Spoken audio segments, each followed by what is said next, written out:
You've finally saved a bit of money, and you're ready to invest. But everywhere you look, someone is promising to beat the market.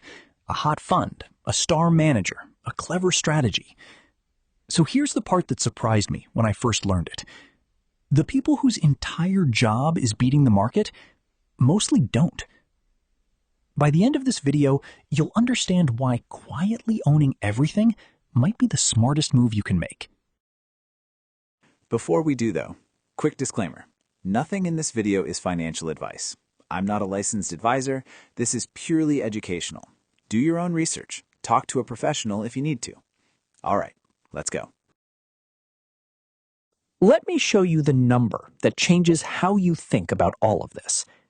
Over the last 15 years, 85.4% of Australian active share funds, the ones run by professionals picking stocks, failed to beat a simple index of the biggest 200 companies on the Australian share market. 85%. These are full-time experts with research teams and resources you and I will never have. And still, most of them lost to a fund that does no thinking at all. So what is that fund actually doing? This is called index investing, and the idea is beautifully simple. Instead of trying to guess which companies will win, you buy a fund that owns every company in a market. For example, all 200 names in the Australian share market index. You're not betting on winners. You're just owning the whole field. Here's why that matters so much. There are two ways to invest. The first is passive, or index investing. The fund simply owns the whole index automatically. There's no expensive stock picker to pay, so the fee is tiny, often around 7 cents for every $100 you invest. The second is active investing. A manager tries to beat the market and charges you far more for the effort, usually 1 to 1.5% a year. And here's the trap. To come out ahead, that manager doesn't just need to beat the market. They need to beat it by more than their fee every single year. Most simply can't. And we're not guessing here. This comes from something called the SPIVA scorecard, a report that has tracked active funds against the index for years. We already saw the headline, 85% underperformed over 15 years. But look closer, and it gets worse. In every single category with a 10-year record, at least 3 out of 4 funds lost to their benchmark. And the longer the time period, the worse the professionals do. The opposite of what you'd hope for.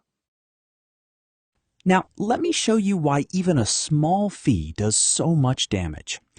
Imagine you invest $10,000 and leave it for 30 years, earning a 7% return. In a low-cost index fund, you'd end up with around $74,000.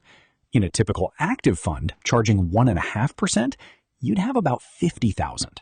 Same money, same market, same 30 years. The fee alone quietly cost you $24,000, roughly a third of your final balance. And that's assuming the active fund even matched the market, which most don't. Now, the most common worry I hear is this. Doesn't passive investing just mean settling for average? Surely a clever, well-paid professional is the safer bet. But here's the twist. After fees, that quiet, boring index beats most of those professionals. So owning the market isn't settling for average. Once you count the costs, it's actually above average. And for us in Australia, the case is even stronger. First, franking credits. An Australian index fund passes those tax credits straight through to you, just like owning the shares directly. Second, this evidence is local. That 85% figure is Australian funds measured against the Australian market, not a borrowed overseas statistic.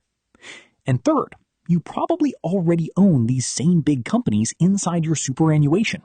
Indexing just does the same thing, transparently and far more cheaply. Now, let me be honest with you, because balance matters. Index investing is not magic. First, it gives you no protection in a crash. When the market falls, you fall with it. Second, a small handful of active managers genuinely do beat the index. The problem is picking them in advance, and past winners rarely stay winners. And third, in smaller or more specialized corners of the market, active managers can have a real edge. The index advantage is strongest in big, well-covered markets. So if you remember one thing, make it this. For most people, most of the time, the smartest move isn't trying to beat the market. It's owning all of it, cheaply, and letting low fees and time quietly do the work. Subscribe to ASX Desk for clear, data-driven investing made for Australians. And I'll see you in the next one.